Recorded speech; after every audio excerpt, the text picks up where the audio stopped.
أطلقوا على أنفسهم اسم بورسعيد على قديمه. المجموعة دي اهتمت ب يعني أنها تحدد الأماكن الأثرية بالمحافظة، تقدم عنها توعية للضيوف والأبناء بورسعيد، وحتى يعني يتم الاستفادة من الأماكن دي بشكل جامد أو بشكل أمثل يعني. وتوضع على الخريطة السياحية للمدينة، بحيث لما يبقى في مدارس عاملة رحلات أو في شركات أو مصانع، حتى أي حد رايح يعني يتسوق سياحة تجارية اليوم الواحد، تبقى مديرية أو إدارة تنشيط السياحة في المحافظة عارفة إن في رحلة داخلة تاخدها تزور هذه الأماكن، أهمها البيت الإيطالي وفنار بورسعيد القديم وقاعدة تمثال ديليسيبس وغيرها من الأماكن الأخرى. التقرير ده نسمع هؤلاء الشباب كيف تجمعوا وإيه غرضهم من ده.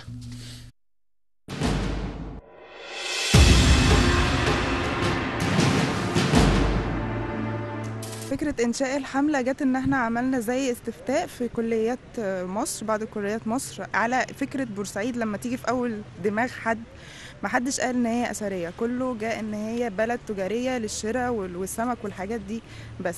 فاحنا قررنا إن احنا نعيد إحياء التراث بورسعيد تاني من خلال إن احنا عملنا جولات سياحية، معرفنا الناس هنا على الآثار اللي موجودة في بورسعيد، وعرفنا التاريخ وعرفنا تاريخ بورسعيد نفسه.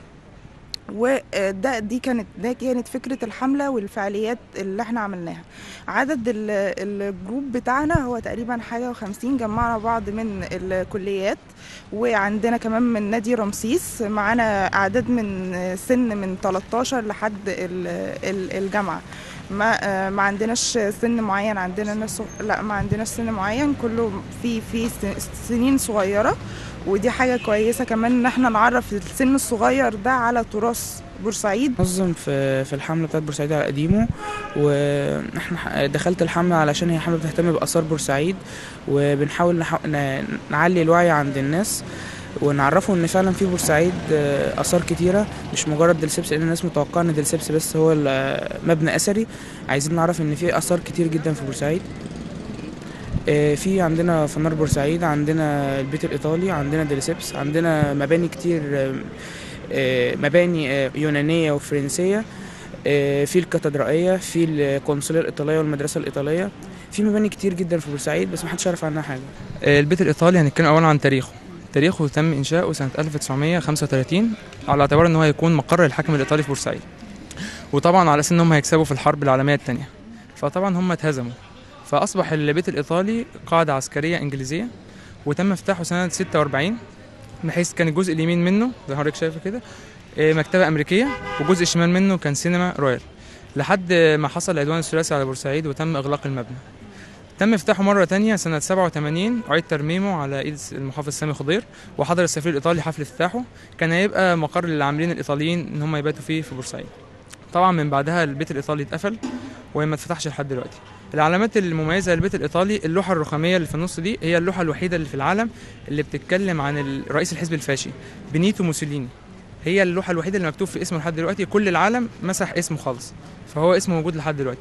ثانيا طبعا البيت الإيطالي لسه فيه مسرح لحد دلوقتي، والبيت الإيطالي على شكل كتاب مفتوح. ثانيا الحملة عايزة تعمل ايه في البيت الإيطالي؟ أولا احنا عايزين نعمله حاجة زي ساقية الصاوي، مركز ثقافي يقام فيه ندوات علمية، ندوات ثقافية، حفلات. الحاجة دي مش موجودة في بورسعيد. ما اخش الحملة ما كنتش اعرف ما كنتش اعرف ان بورسعيد فيها اصلا اثار، وكنت اعرف زي ما الناس بتعرف ان بورسعيد بلد سياحية وكده.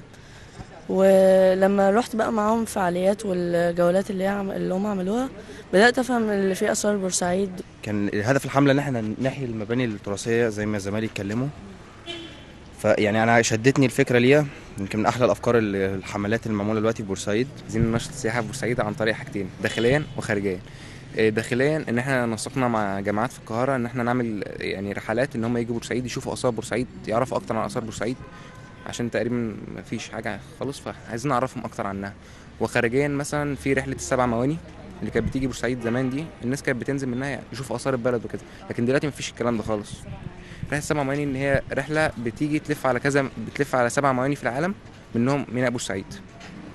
زمان مثلا كانوا بينزلوا مثلا يشوفوا اثار البلد، لكن دلوقتي ما بقوش ينزلوا خالص. فدلوقتي مثلا ممكن ينزلوا ياخدوا الاتوبيسات يسافروا على القاهره يشوفوا اثار القاهره. احنا مش عايزين الكلام ده. احنا ممكن نستقبلهم بالبروشور مثلا عندنا، نعرفهم اثار، نعرفهم بيت الايطالي، نعرفهم فنار، نعرفهم عن بورسعيد اكتر يعني.